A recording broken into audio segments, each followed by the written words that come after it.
sir. I-off na niya na. So, na-off ng mga rectifier. So, ang voltahe yan maubos na. So, appeal ng simulation na yung BBUT. Kung munawag ba siya paspas. Paspas yung siya munawag, 0 BBUT siya.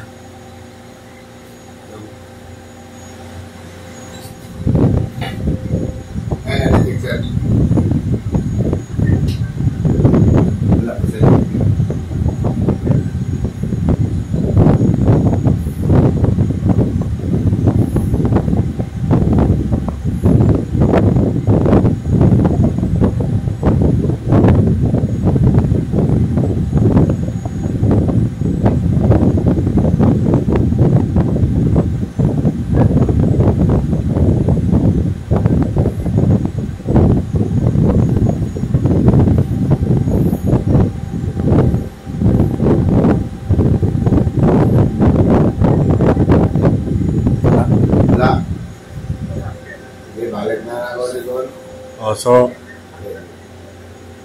so walay na-detect sa kuan ang electric rectifier, walay alarm nga na-detect. So wa siya na terminate dito sa ilang BTS.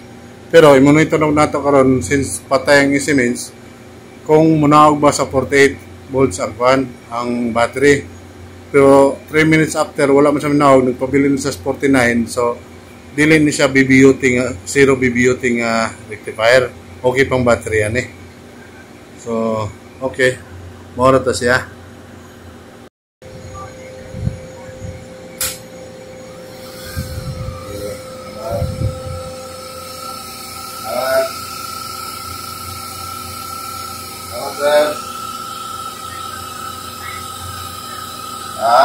Ito-record nila. Mag-record nila. Sir.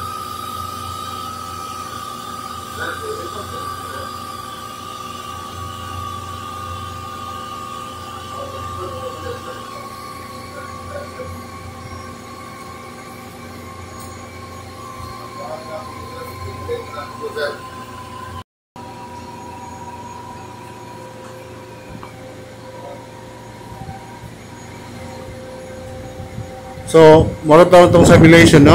Duha ka rectifier, LTEC o Emerson, gitawag na ito sa RC, simulate na ito ang duha ka rectifier gyud. Kung ma-detect ba ang duha sa iyang mga alarms. Pero, unfortunately, isa lang ka rectifier ang naka-terminate sa nga ma-detect sa atong RC. Ang Emerson lang ang na-detect. So, kaning LTEC, wala siya naka-terminate sa BTS. Pero, ang alarm wire sa LTEC, naka-terminate sa ato. So, wala tayo pakialam dito sa kuhan sa BTS kung naka-terminate o wala. So, mura tayo itong simulation.